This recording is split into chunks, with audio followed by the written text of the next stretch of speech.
আসসালামু আলাইকুম সুপ্রিয় দর্শক মণ্ডলী। ইকবাল হাসান মাহমুদ টুকু তিনি এখন বিদ্যুৎ ও খনিজ সম্পদ বিষয়ক মন্ত্রী।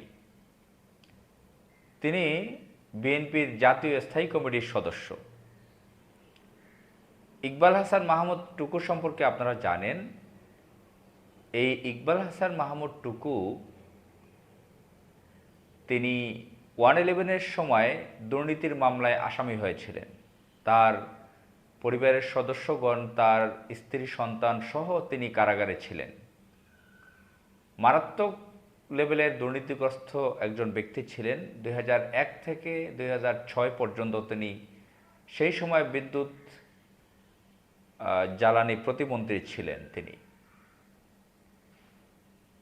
বিদ্যুৎ প্রতিমন্ত্রী ছিলেন, জ্বালানি খনিজ সম্পদটা হয়তো ছিল না, বিদ্যুৎ প্রতিমন্ত্রী ছিলেন ইকবাল হাসান মাহমুদ টুকু।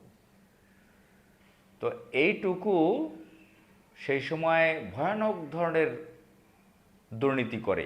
এই যে খাম্পা তারেক নামটা হয়েছে, তারেক রহমান এখন যিনি প্রাইম মিনিস্টার, তখন তিনি তখনকার প্রাইম মিনিস্টার বেগম খালেদা জিয়ার সন্তান। সেই সময় তার নাম হয়ে গিয়েছিল খাম্পা তারেক। এই খাম্পা তারেক নামটা হয়েছে কী কারণে? এই টুকুদের কারণে। ভয়ানক ধরনের লুটপাট করেছিল। এখন ধরে নিলাম তারেক রহমান সেখানে খাম্বার মাধ্যমে টাকা খেয়েছে, কিন্তু টুকু তো প্রধান সহযোগী ছিল, টুকুর মাধ্যমেই তো খেতে হয়েছে নাকি? খাম্বার নামটা কিভাবে হলো?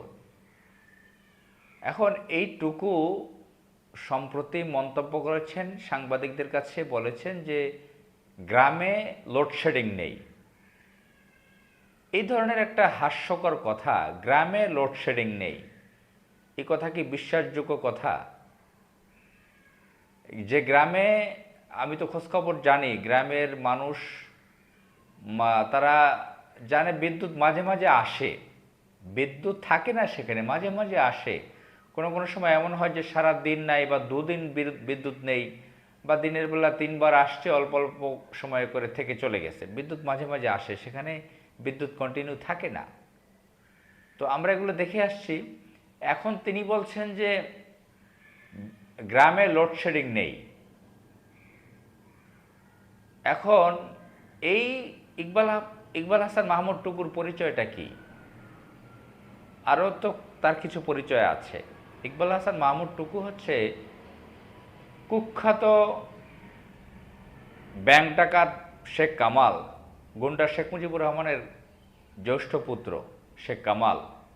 সে কামালের স্কুলের ক্লাসমেট এবং একসাথে তারা ব্যাংক ডাকাতি করেছে। যে ব্যাংক ডাকাতি করতে গিয়েছিল তখন গাড়ির ড্রাইভিং সিটে ছিল এইটুকু। তারা ব্যাংক ডাকাতি একসাথে করেছিল। আবার শেখ সেলিম, কুখ্যাত ডাকাত, সন্ত্রাস, কিলার। শেখ সেলিমের আবার সে বেয়াই, তাদের ছেলেমেয়ের মধ্যে বিয়ে তারা ঘটিয়েছে, তারা বেয়াই সম্পর্কে।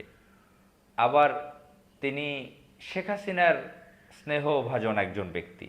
আমরা দেখেছি যে 111-এর সরকারের সময় তিনি অনেকগুলো মামলায় পড়েছিলেন দুর্নীতির। তখন সেই যখন 2008-এর শেষে নীল নকশার মাধ্যমে শেখ হাসিনা প্রধানমন্ত্রী হলো, সেই প্রধানমন্ত্রীর দফতরে বাসায় ছুটে গিয়েছিলেন এই শেখ কামালের বন্ধু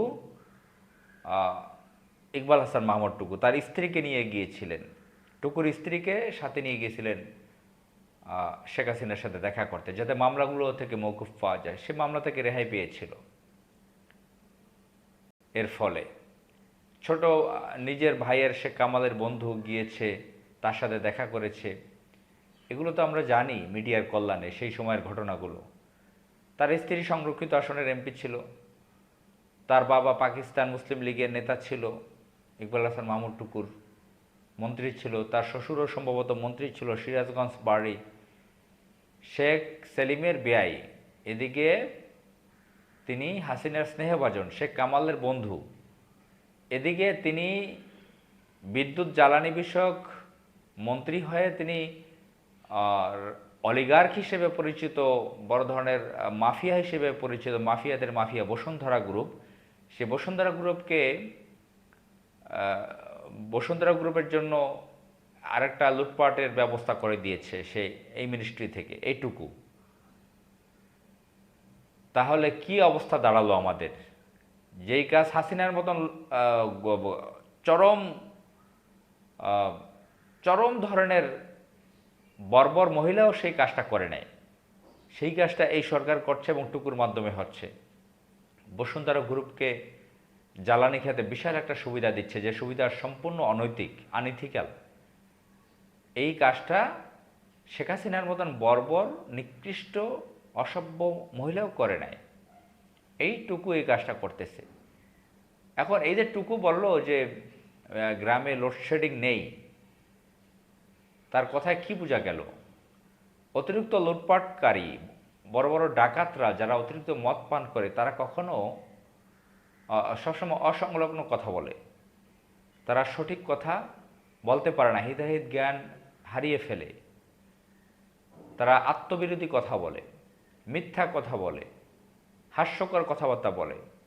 আমরা ফ্রান্সের রানী কুইনের আতর কথা জানি, যে আতো মারাত্মক ধরনের বিলাসী একজন নারী ছিলেন।